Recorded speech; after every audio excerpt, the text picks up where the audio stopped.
नेता विपक्ष जयराम ठाकुर ने विधानसभा में कहा कि उपचुनाव के दौरान देहरा के महिला मंडलों को कांगड़ा कोऑपरेटिव बैंक द्वारा लाखों रुपए दिए गए।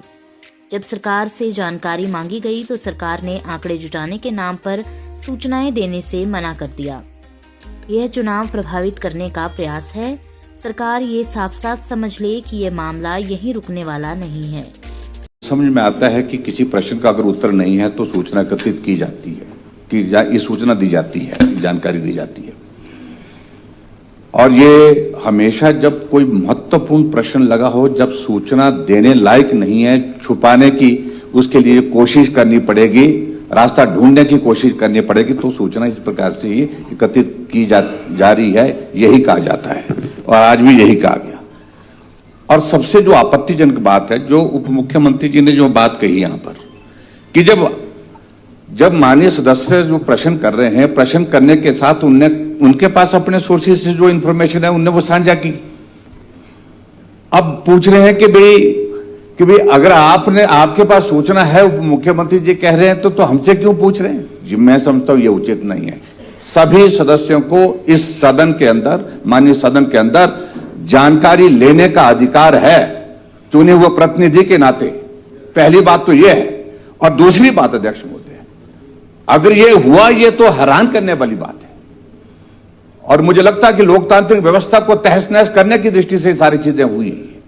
और चुनाव के दिनों में जो तारीख, जिस तरह से मैं सुन रहा था, जो तारीखें इस पे मेंशन की गई है, वो तारीखें जब चुनाव की कैंपेन चली थी वहां पर। क्या चुनाव की कैंपेन के दौरान, आचार संहिता के दौरान पैसा महिला मंडल को दिया जा सकता है? पार्ट ऑफ ये एक बहुत बड़ा विषय है ना। उप मुख्यमंत्री जी ने जवाब देने के आधी बात कही है। आपने कहा कि गतिविधियां चली रहती हैं, दिया जाता है, कोई जानकारी नहीं होती है, अपना सिस्टम होता है, अपना सिस्टम नहीं होता है। जब इलेक्शन कोड ऑफ कंडक्ट जब लग गया है, लागू हो चुका है, चुनाव की प्रक्रिया शुरू हो चुकी है, और उस दौरान कोई भी ट्रांजैक्शन इस प्रकार से नहीं की जा सकती है। ठीक है, थैंक यू। नहीं की जा सकती है, और ये चुनाव को प्रभावित करने वाली गतिविधि है। और ऐसी सूरत में चलिए अध्यक्ष महोदय,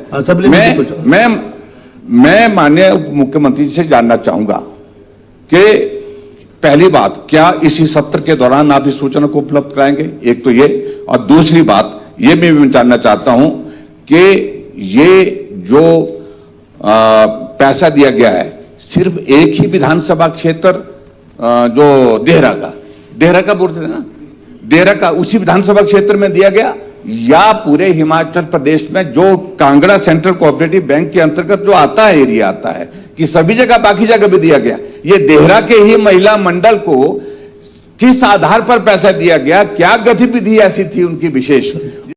वीडियो से जुड़े रहने के लिए धन्यवाद। हमारे चैनल को सब्सक्राइब कीजिए अभी।